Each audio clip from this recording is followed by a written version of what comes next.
je pense à toi, oh maman, oh ma mère, toi qui me portas sur le dos, toi qui m'allaitas, toi qui gouverne à mes premiers pas, toi qui es la première, m'ouvris les yeux au prodige de la terre, oh maman, je pense à toi, femme des champs, femme des rivières, femme du bon fleuve, oh toi ma mère. Abonnez-vous à notre chaîne pour ne pas manquer nos prochaines vidéos. Likez et partagez aussi pour faire profiter les autres. Environ 750 000 décès par an et 35 millions de personnes atteintes. Ce ne sont pas là les chiffres d'Ebola ou de choléra en Afrique, mais les chiffres liés aux décès et troubles à l'usage de drogue, selon l'article publié par Anna Ricci et Max Roser de Oxford University en avril 2018 et révisé en décembre 2019. Pour la rencontre d'aujourd'hui, nous allons parler de la drogue. Bienvenue dans mon boudoir, dans votre espace. Les problèmes et les défis auxquels nous faisons face aujourd'hui, nous, femmes africaines, de par le monde. Parlons-en ici. Tu es invité, toi qui me regardes dans ce moment. Tu es invité, toi qui regarderas cette vidéo plus tard. Ceci pour dire que j'ai besoin de tout le monde, mais surtout de toi, la femme africaine. Nous restons dans les chiffres. Selon l'Observatoire français des drogues et des toxicomanies de juin 2019, l'estimation du nombre de consommateurs de substances psychoactives en France métropolitaine parmi les 11 à 75 ans dans une année est de 5 millions d'usagers de cannabis, 600 000 usagers de cocaïne, 400 000 d'usagers d'ecstasy et 500 000 expérimentateurs d'héroïne. Au moins 537 décès par surdose ont été signalés. Les chiffres sont plus ou moins les mêmes dans l'Union européenne, je veux dire dans les autres pays de l'Union européenne. Allons un peu de l'autre côté de la Manche. 2479 décès par an environ. 8621 admissions en hôpital. Ce sont là les chiffres liés à la consommation de la drogue en Angleterre, d'après une étude du NHS de février 2017. 6% de ces consommateurs ont 11 ans et 24% en ont 15. La situation est aussi alarmante dans le continent américain. Aux États-Unis, par exemple, l'enquête nationale de 2012 sur la consommation de drogue nous rapporte que 35,3 millions d'Américains âgés de 12 ans et plus a déjà consommé la cocaïne. L'Afrique, qui jadis semblait avoir peu de liens avec ces substances illégales, en est aujourd'hui leur point de transit illégal.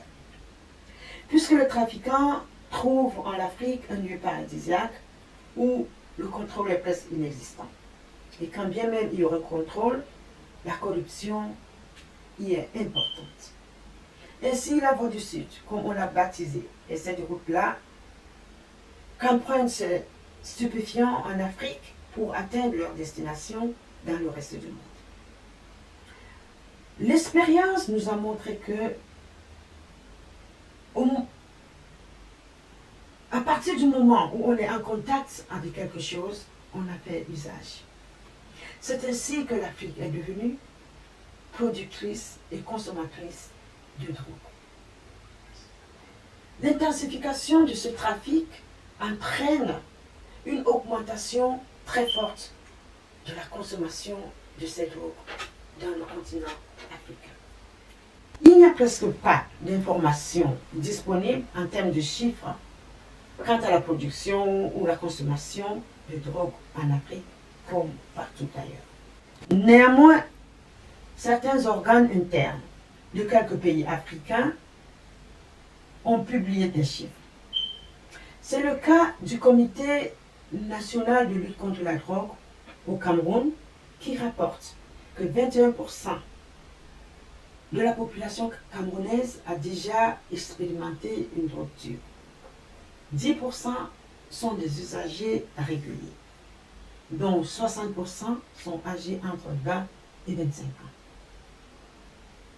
C'est une étude qui a été publiée en 2018. Ce même organe nous rapporte que le cannabis est consommé à 58,54%. Le tramadol à 44,62%. La cocaïne, 12,10%. Et l'héroïne consommée à 5,7% des cas. Plus de 12 000 jeunes au Cameroun, âgés de moins de 15 ans, sont concernés par l'usage des produits stupéfiants et des produits psychotropes. Le nombre de consommateurs de drogue au Nigeria est estimé à 14,4% de la population de ce pays, soit plus de 2 fois la moyenne mondiale, qui est de 5,6. Ça, c'est les chiffres qui nous ont été rapportés par la BBC Afrique du 29 janvier 2019.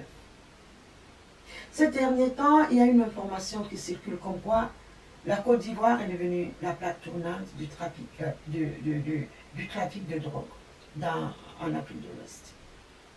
Ceci pour qu'on comprenne que la situation est grave.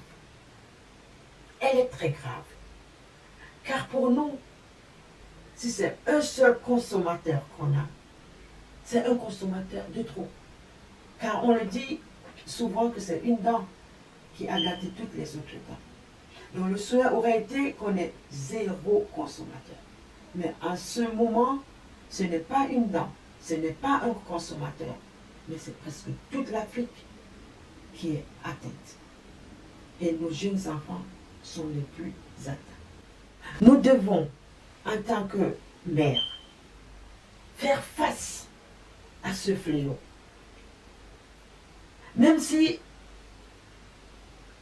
nous ne pouvons pas faire barrage complètement, mais il serait très important que nous commencions à parler de ce fléau dès le bas âge de l'enfant.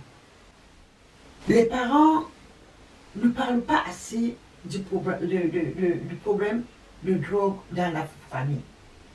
Dans leur éducation, on leur parle plus de l'alcool, de la cigarette, mais on ne mentionne presque jamais la drogue. On a l'impression que c'est les autres, mais je peux vous dire que tout le monde y est concerné. La cellule familiale doit maintenant prendre à bras le corps ce travail. Nous avons toujours tendance à laisser tout entre les mains des autres, les organismes internationaux. Mais là, c'est quelque chose qui relève de notre devoir. Donc je voudrais qu'ensemble, nous puissions examiner ce problème et voir dans quelle mesure nous pouvons faire face. Nous pouvons préparer nos enfants à vivre dans ce monde globalisé avec toutes ces déviances. Toi qui m'as toi qui gouverne à mes premiers pas, toi qui la première m'ouvris les yeux au prodige, au prodige, au prodige.